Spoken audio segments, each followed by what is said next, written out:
Tuscany is home to many great Renaissance painters.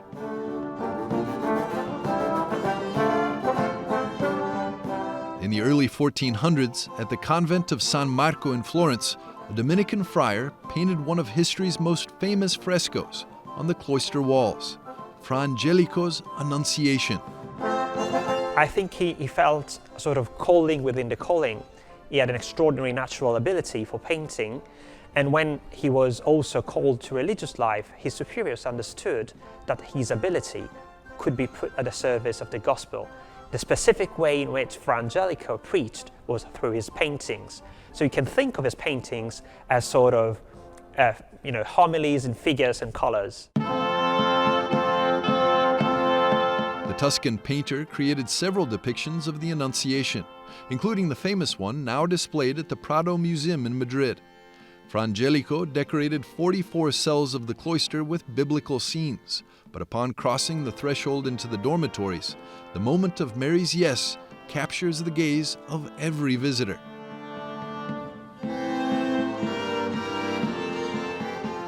Fra Angelico had a very powerful way of describing the role of Mary in the work of salvation with subtle symbols. For example, you see that the garden at the forefront is very colorful and ordered.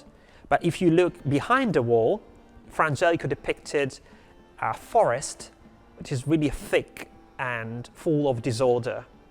So there is a sort of separation between the word of grace, of union with God, and Mary, of course, is the clear example of that, and the word of sin that lies behind this garden.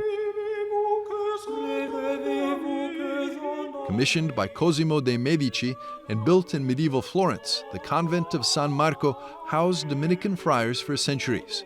In 1869, it was restored and transformed into a museum, a library, and a cloistered area for the friars.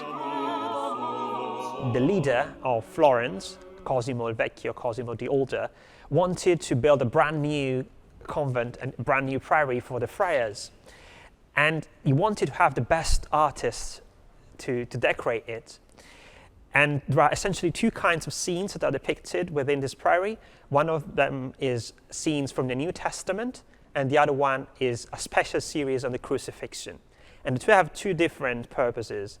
So the scenes on the crucifixion are depicted specifically for novices. So when a novice, meaning a friar who has just begun to be a religious, entered into those rooms in which he spent most of his day, he had to meditate on the Passion of Christ. Fra Angelico arrived in Rome in 1447 to work for Pope Nicholas V in the Niccoline Chapel, living at the convent of Santa Maria sopra Minerva.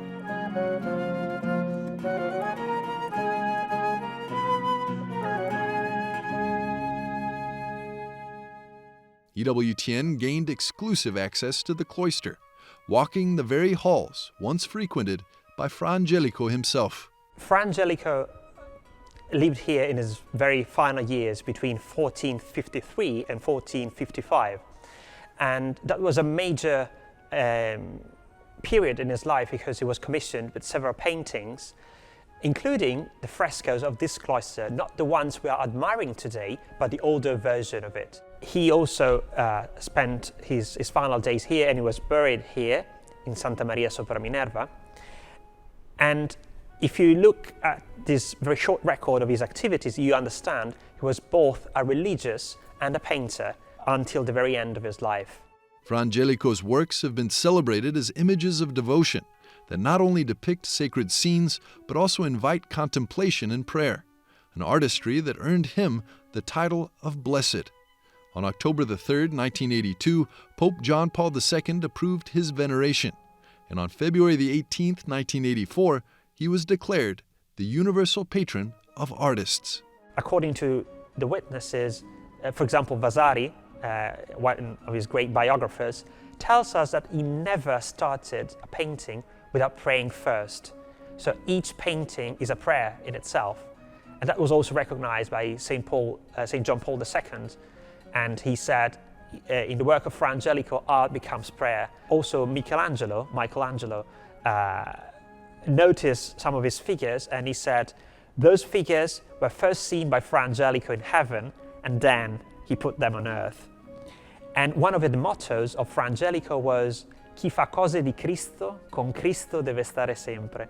Those who make the work of Christ shall always be with Christ.